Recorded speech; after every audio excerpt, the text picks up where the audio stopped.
Hello everyone, it's Arium, aka Yuno, aka the Firefish guy, and today welcome to the first real episode of the Hot Headliners, where we look at all the tournaments that happened in the last month and check out the top cut.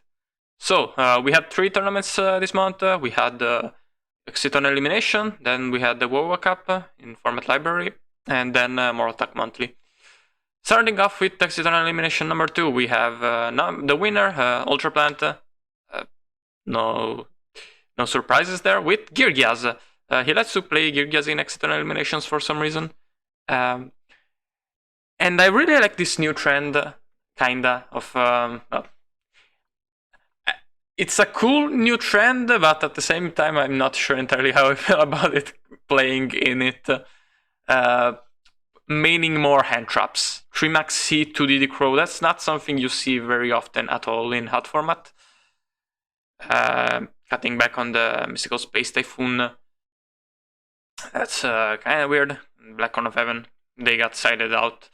But yeah, he also isn't playing Tempo, he plays Acid Golem. That was also a thing in his winning list from AA1. But yeah, also really like the Crazy Box deck. Surprised he plays a Giant Hand, considering how much he shits on the deck. But yeah, shoutouts to him, congrats to him, and yeah, this is pretty innovative. Although it doesn't seem like it if you play Modern. But yeah, next up we have Blab with Quakimeru Fist. Shoutouts to him. I also run a similar list. Our 2 main differences: I run 3 Crusader, and I run 3 copies of Call of the Haunted. She doesn't.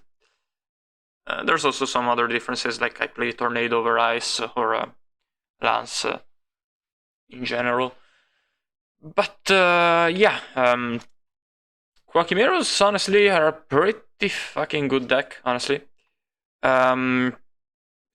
He definitely convinced me on the Recon Power. That was very against it, honestly, at first. I was like, nah, Trapstun is better, more consistent, but you don't really need Trapstun until you already are in the winning... until you already have the Iron Core and the Ornite to combo. So Recon Powered is pretty free when you're winning, or when you're about to win and you only need a push, so you get Heavy Storm in the deck for free. But yeah, also really like the Quakimeru Rex deck, because it's just rank 4 toolbox plus for Beast Warrior cards and Diamond Wolf. It's pretty cool. But yeah, anyways, 3rd place, me! I profiled this deck. Go check it out. Raid and Artifact Trap Tricks. It's pretty fucking good. Got 3rd place. So. And 4th place we have Mambo with Worms. What the hell? Worms are Trap Tricks hands. I helped quite a bit with the list, but yeah, I couldn't. I tried, but I couldn't convince him to cut the fucking trap hole. But thank me, because without me, he would have played 3 Trap Trick Supple Nightmare on top of the trap hole and the bottomless. So yeah. He plays the Birdman, just to instant fusion. We made a better list for the Mortal Monthly, but he didn't do too well. He says because he's not used to artifacts. They build Worms artifact trap tricks. Yeah. Shoutouts. And this is not the last we'll see of Worms here. Spoiler alert. But yeah, moving on to World Cup. First place, Ultra Plant, no surprises. Cat, no surprises with the Maxis and Heartland Drake over the Giant Hand and the upstarts that I profiled with. He's not siding XYZ Anchor this time. He usually sides at least one. Just something I just noticed. Anyways, second place, Tiger Soldier with Cat. This is, I think, the exact list I profiled. Yep, that's the exact same list. Shoutouts, best deck. Third place, Tage Universal with Infernity. Sorry if I don't know if I'm supposed to say the Tage, if I said it wrong. Tage, whatever. Infernity, 3 lovable chains for some reason. The anti-mischief of the gnome stack. Barons. That's kind of neat. He's not bringing many extenders at all. Also, 3-Dark Grapher, that's interesting. 3-Instant Fusion, that's interesting too. He's also on the Trapstamp build, though he also is running 3 Mystical Space Typhoon for some reason. Compose, that's new. Well, I can't say I have ever seen that before. But, yeah. Shoutouts to him.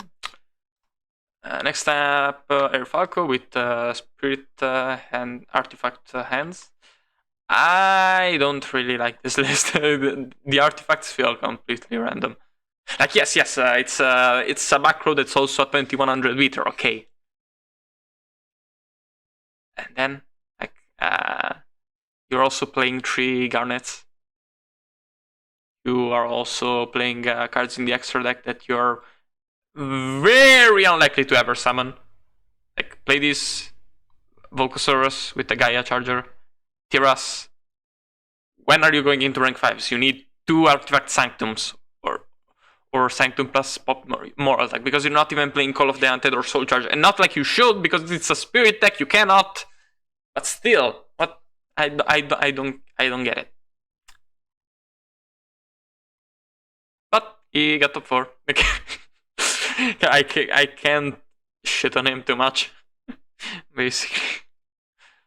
But like, yeah, I would have probably played Instant Fusion if he had to play the artifacts for whatever reason. At least he can get play these a little bit more often with Ojama Knight. I don't know. But we can also see the deck representation, and more importantly, the top cards, which is interesting. First place is obviously Soul Charge, and then we have the Maxi, which I'm pretty sure is the overall winner, because like, it is the only card that unless you're playing Infernity, you need 3 copies somewhere in your deck.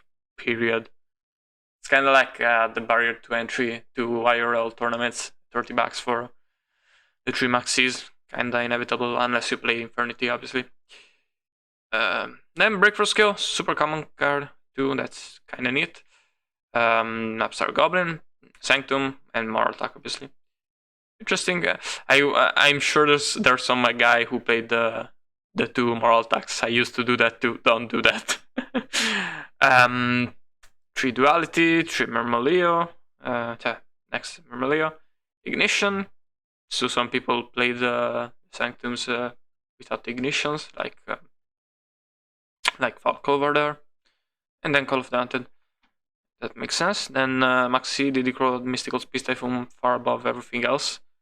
I'm kind of surprised by Mystical Space Typhoon. I don't see it as often. I also don't include it as often myself personally, so there's a bit of bias. Needle Ceiling is not something I saw coming. I guess the Gear players cited it. I don't know. Did any of the top cats cite it? Infernity did. Alright. And then Black Horn of Heaven, Flying Sea, Wiretap, Light Imprisoning Mirror, Nobleman, Vanities. Kind of surprising to not to see the bank here, but yeah. That's a card I really like, personally. Yeah, but then next, Mortak Monthly number 9. Here we don't have, I don't have to remember the names because they are in the PNG name. You cannot see it, but it's there. But first place, BM Dubs with World Prophecy, World Spellbooks. Italista. Obviously, it's not as good as the Justice build, but it does have one key difference. Presentation! Also, I really like the fact Valor for the Spellbook of Life Synchro pool. That's something I love doing too in the spellbooks. That's so based. Yeah. Also need to see the Phoenix Wing Blast. Next, we have I'm a Beans with Girgia Hands. Was he the winner? Did I load them in the wrong order? No, he's second place.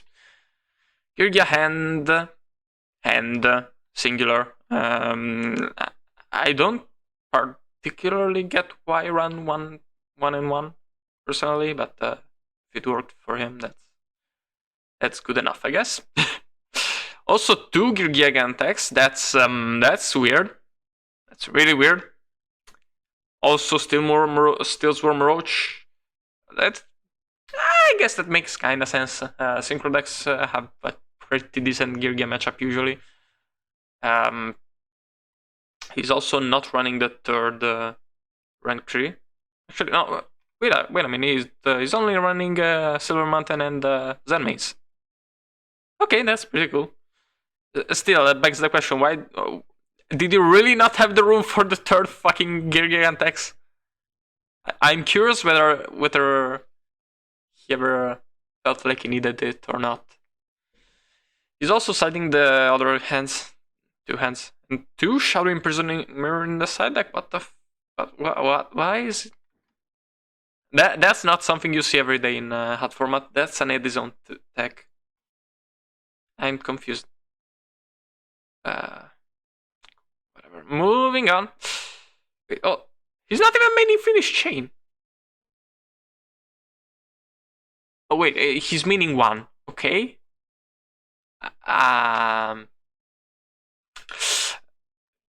Points for creativity.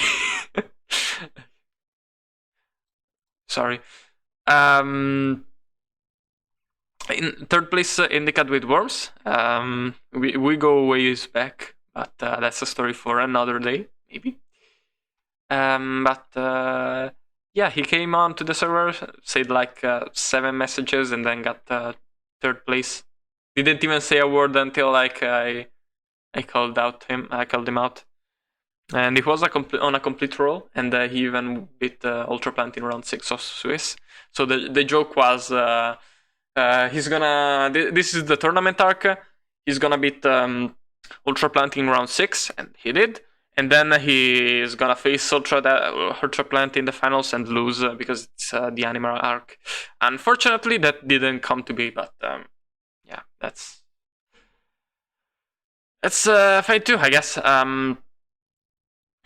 told me he didn't love the build afterwards, but he would probably try out the instant fusions too, because honestly, in my opinion, way stronger than Kartaros and Duality in the deck. But regardless, Worms, not the best deck, but the most base deck by far. And Indicat is a beast of a player, so I'm sure we can get more warmed ups in the future. But I'm not sure if from him or not. Also, he's running quite a bit of light exclusive XYZs. As with Carteros, it makes sense. He's also not running Dionia, which I'm really confused about. I mean, you're running 3 Mermelio, that's whatever. So Carteros kinda sucks. At least in an instant fusion build, which I feel is much stronger. Also, like the needle sealing tech, we didn't play that. No room for it. At least not in what. Next, we have Ultra Plant, 4th place, the top 4 with Cat. Same list, except he sided 2 XYZ Anchor. He usually sided 1, so I was kind of confused when in the Format Library tournament he sided 0, and now he's siding 2. But besides that, same exact list. Next, we have Tiger's Cat. Same exact list. Yep. I'm not checking the side deck, but main deck and extra deck is the same exact list. Yaga with Heretic Rulers. I'm not sure whether it's the same list as last More Attack Monthly, but he's on a roll. So definitely shoutouts to him. I will profile the deck one day. I just need to get off my ass and go print some skill drains. I'm not buying skill drains, I'm sorry. Then we have Kill Charm exploit with Gilgas. This time he went full on hand trap mode, 3 Maxi, 3 DD Crow, that's so based, oh my god. Really like, honestly I really like this list. I don't see anything wrong with it. Also, he also got the 4th XYZ, that's neat. The 4th rank 3, I guess, I mean. Setting the needle ceiling based. Yeah, and then last up, Extra Power, who betrayed Bougians and went to the Girgia side. 3 Maxi, 3 MST, 2 Black Horn of Heavens. No breakthrough skills, that's kind of weird. 2 bar taps. And Mind Control, the main deck, that's kind of weird. Not that weird. You know what I mean.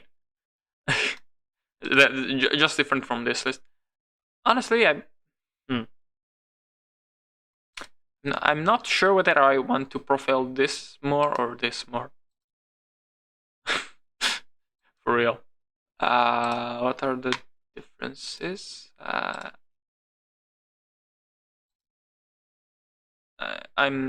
okay. He got Torrential for the 3rd Crow and sided it out. I guess that kind of makes sense, but at the same time, the Torrential is good versus the deck struggles against, so I don't know. Oh, whatever. Basically, long story short, Georgias finally got their time in the spotlight. Worms are starting to come out the ground, so to speak. Cat best deck, let's go. Shoutouts to Yaga for continuing to top with Heretic Rulers. And shoutouts to BMDubs for topping with the weaker version of Spellbooks, which is the deck that already no one plays. I don't know how this works. And shoutouts to Blab for Quacky Mirrors. Definitely want to see more of him and Quackies. And shoutouts to me for for getting top 3 with a new deck that I made out of a joke that someone made. So yeah, that's that's it from me. Leave a like, join the Discord, subscribe, all that good shit. Leave a comment, and goodbye.